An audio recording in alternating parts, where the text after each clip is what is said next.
आज class 8 chapter 5 जिसका शीर्षक है तोड़ती पत्थर। इस कविता के कवि जो हैं सूर्यकांत त्रिपाठी निराला जी हैं। सूर्यकांत त्रिपाठी निराला जो हैं ये प्रकृति प्रेमी कवि हैं। आज उनकी लिखी हुई कविता तोड़ती पत्थर। तोड़ती का मतलब तोड़ना, पत्थर, पत्थर को तोड़ना। चलिए इस कविता को हम आज देखते हैं। वह तोड़ती पत्थर देखा, उसे मैंने इलाहाबाद के पथ पर। पथ का मतलब रास्ता, पथ मतलब रास्ता। वह तोड़ती पत्थर नहीं छायादार पेड़, वह जिसके तले बैठी हुई स्वीकार। वह महिला जो है क्या कर रही है? पत्थर तोड़ रही है। कहाँ तोड़ रही है? तो रोड पर बैठकर तोड़ रही है पत्थर, जहाँ की पेड़ भी नहीं है। ये उस पेड़ के नीचे बैठकर, छाया में बैठकर उस पत्थर को तोड़े। एक तो पथ पर यानी रोड पर, सड़क पर बैठकर पत्थर तोड़ रही है, और धूप में तिलतिलाती हुई धूप, उस धूप में बैठकर और पत्थर तोड़ रही है। और थोड़ा भी उसके मन में व्याकुलता नहीं है, परेशानी नहीं है कि मैं धूप में बैठी हूं और इतना परिश्रम करके पत्थर तोड़ रही है। वह धूप में बैठना ही स्वीकार कर ली है कि मुझे परिश्रम करना है, तो इस धूप में भी मैं परिश्रम कर सकती हूँ। फिर कहते हैं कि श्याम तन भर बंधा यौवन, नत नयन प्रिय कर्मरत मन। श्याम तन, श्याम का मतलब होता है सांवला। श्याम का मतलब सांवला। श्याम, श्याम का मतलब होता है सांवला।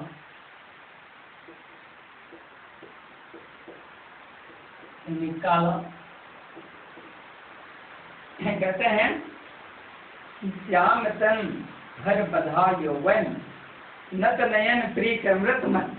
वह व्यक्ति जो है, वह व्यक्ति यानी वो महिला जो है, उसके शारीरिक बनावट का वर्णन कवि किए हैं। वह शरीर से सांवली है यानी काली है, और नवयुवती है, नवयुवती है, नत नयन, और अपने नयनों को झुका कर काम कर रही है। ये नहीं कि चारों तरफ देख नहीं रही है। अगर रोड पर कोई आ रहा है तो एक तक उसको देख लेती है, फिर अपने काम में लग जाती है। वहाँ पर बड़े बड़े इमारतें जो बनी हैं, अट्टालिकाएं जो बनी हैं, उसको एक नज़र कभी देख लेती है, फिर अपने आंखों को झुकाकर अपने कामों में लग जाती है। तो नत नयन, नत का मतलब नीचे करना, नत नयन प्रिय कर्मरत मन, और वह मन से उस काम को स्वीकार कर लिया है। वह काम उसको प्रिय है, इसलिए उस कामों में लीन है। कर्मरत, कर्मरत का मतलब होता है कामों में लीन होना। एक बात देखिए, वह कहाँ बैठी है? रोड पर बैठी है, सड़क पर बैठी है। कब बैठी है? तो दिन के दोपहर में बैठी है, जब चिलचिलाती हुई धूप हुआ करते उस समय, दिन के 12 बजे। उस समय वह महिला जो है पत्थर तोड़ने का काम कर रही है। हथौड़े से पत्थर तोड़ रही है, और वो अपने कामों में इतना लीन है, इतना मगरूर है, इतना व्यस्त है कि लोग आ रहे हैं, जा रहे हैं, उसे उन लोगों से उसको कोई मतलब नहीं। कहीं एक बार नजर उठाकर किसी को देख ली तो देख ली, नहीं तो उसको किसी से मतलब नहीं। फिर कभी कहते हैं गुरु हथौड़ा हाथ। गुरु, गुरु का मतलब होता है बड़ा भारी, गुरु का मतलब होता है बड़ा यानी भारी। गुरु हथौड़ा हाथ, हाथ में जो हथौड़ा रखी है वो भी हल्का नहीं है। अगर हल्का होता तो शायद उससे पत्थर नहीं टूटता। तब गुरु हथौड़ा हाथ, उसके हाथों में क्या है? भारी हथौड़ा है। करती बार बार प्रहार, पत्थर को तोड़ने के लिए बार बार उस पर चोट दे रही है, उस भारी हथौड़े से बार बार चोट दे रही है। सामने तरुमालिका अट्टालिका प्रकार, और जहां पर रोड पर बैठी है, जहां पर वो पत्थर तोड़ने का काम कर रही है, उस रोड के चारों तरफ बहुत बड़े बड़े इमारतें बनी हुई है, बहुत बड़े बड़े चार दीवारियां बनी हुई है। लेकिन उस अट्टालिकाओं से, उस बड़े बड़े इमारतों से उसको कोई मतलब नहीं, उसको कोई मतलब नहीं है। ये नहीं कि किसी अट्टालिका को देख रही है बैठे बैठे, एक तक लगाई है, ऐसा उसके मन में नहीं है। कोई व्यक्ति आ रहा है उसको देख रही है, उसे कोई मतलब नहीं, बस उसको अपना काम प्यारा है। जिस काम को कर रही है उस काम ही उसको सबसे प्यारा है, प्रिय है, इसलिए उस काम में लीन है, उस काम में मगरूर है, उस काम में व्यस्त है। चल रही थी धूप गर्मियों के दिन। कभी कहते हैं कि ठंडा का मौसम नहीं था, बरसात का मौसम नहीं था, मौसम क्या था? गर्मी का मौसम था। दिन चढ़ रहा था, यानी दोपहर का समय था, दोपहर का समय था और गर्मी का मौसम था। दीवा का तमतमाता रूप, उसमें दिन के दोपहर में, गर्मी के समय में, गर्मी के मौसम में दिन के दोपहर में हवा भी गर्म हो जाता है, लू चलने लगता है। अगर उस लू में कोई पड़ गया तो झुलसा जाता है, बेहोश होकर गिर जाता है। अब उस समय वह महिला उस सड़क पर बैठकर और उस भारी हथौड़े से पत्थर को तोड़ रही है। उठी झुलसाती हुई लू, रुई ज्यों जलती हुई फूक। कवि के शब्दों में कहा गया है कि उस समय सूर्य के प्रकाश से धरती जलने लगती है, धरती तप जाती है। धरती, आप बताइए कि जब धरती जल रही है, धरती तप गई, और कवि के शब्दों में क्या है? उठी झुलसाती हुई लू। लू से, उस गर्म हवा से लोग जो रोड पर चल रहे हैं, वे लोग जो हैं झुलसा जाते हैं, उसके चेहरा काले पड़ जाते हैं। उस समय, उस दोपहर में वह महिला उस रोड पर बैठकर, उस सड़क पर बैठकर भारी हथौड़े से पत्थर तोड़ रही है। गर्द चिंगी छा गई, गर्द चिंगी छा गई, चारों तरफ गर्द ही गर्द, धूल ही धूल।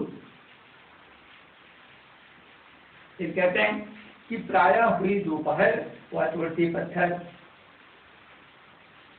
प्रायः का मतलब अक्सर, प्रतिदिन, प्रतिदिन वह महिला जो है उस दोपहर में बैठकर ये पत्थर तोड़ने के काम करती है। प्रतिदिन, प्राय में अक्सर, रोज रोज वह पत्थर तोड़ने का ही काम करती है। रात में तो नहीं कर रही है, ठंडा के मौसम में तो नहीं कर रही है। कब कर रही है? तो गर्मी का मौसम है, दिन का दोपहर है, उसमें वह प्रतिदिन उस रोड पर बैठकर, उस सड़क पर बैठकर और पत्थर तोड़ने की काम कर रही है। देखते देखा मुझे तो एक बार, उस भवन की ओर देखा चिंता। देखते देखा मुझे तो एक बार, उस भवन की ओर देखा चिंता। जहां पर वो बड़ी बड़ी इमारतें हैं, अट्टालिकाएं हैं, उसको एक टक तो कभी भी नहीं देखा, उसको एक टक तो कभी नहीं देखा। अगर कहीं कभी नजर पड़ ही गया तो नजर को अपने नियंत्रित करके, रोक करके अपने कामों में लगा लेती है, न कि आंखों को सुख देने के लिए वह बड़ी बड़ी अट्टालिकाओं को, इमारतों को देख रही है। रोड पर, सड़क पर जो लोग चल रहे हैं, आ रहे हैं, जा रहे हैं, उन लोगों को देख रही है, नजारा दे रही है। यह उसका काम नहीं। वो अपने आप को नियंत्रित कर रही है, वो अपने आप को रोक रही है और अपने कामों में लगा रही है। देखकर कोई नहीं देखा मुझे उस दृष्टि से, जो मार खा रोई नहीं, सहज सहज सजा सहज सितार, सुनी मैंने वह नहीं जो थी सुनी झंकार। एक क्षण के बाद वह कांपी, सुधर झुलक माथे से गिरे शिकर, लीन होते कर्म में फिर क्यों कहा मैं त्रुटि सत्तर। वह महिला जो दिन के दोपहर में बैठ करके और पत्थर को जो तोड़ रही है, उस महिला को सब लोग देख रहे हैं, उस महिला को सब लोग देख रहे हैं, लेकिन वह महिला किसी को नहीं देख रही है। चलिए, जो हम पढ़ रहे थे, यानी वह महिला जो है ना, उस महिला को सब लोग देख रहा है, लेकिन वह महिला किसी को नहीं देख रही, वो अपने काम में लीन है। इसलिए कहा गया है कि कोई भी व्यक्ति, कोई काम छोटा नहीं होता है, कोई काम नीचे नहीं होता है, काम छोटा और बड़ा होता है, लेकिन अगर मनुष्य परिश्रमी होता है तो असंभव को भी संभव कर लेता है। मनुष्य अगर आलसी है तो आसान काम भी, उसको मनुष्य आलसी होते हैं, उसके लिए आसान काम भी विशाल बन जाता है, असंभव बन जाता है। इसलिए मनुष्य को परिश्रम करना चाहिए अपने जीवन में सफल बनने के लिए। जो मनुष्य परिश्रम करेगा वह निश्चित ही सफल होगा। परिश्रम का फल मीठा होता है। छात्रों, यह जो कविता हम पढ़ रहे हैं, सूर्यकांत त्रिपाठी निराला की कविता जो है तोड़ते पत्थर, यह कविता हम उच्च वर्ग में भी पढ़ते हैं, ग्रेजुएशन में भी ये कविता को पढ़ाया जाता है। ये कविता अपने आप में महत्वपूर्ण कविता है, यानी कर्मठ व्यक्ति, परिश्रमी व्यक्ति को हम एग्जाम्पल देकर इस कविता को हमेशा ही साहसी व्यक्ति के सामने इस कविता को प्रस्तुत करते हैं। जो व्यक्ति साहसी होते हैं तो इस कविता को पढ़कर उसमें और साहस बढ़ जाता है। जो आलसी होते हैं वे अपने आलस को छोड़कर वे भी परिश्रमी बन जाते हैं। छात्रों, आप भी परिश्रमी बने, अपने जीवन में सफल बने। धन्यवाद। छात्रों, इस चैनल को सब्सक्राइब करें।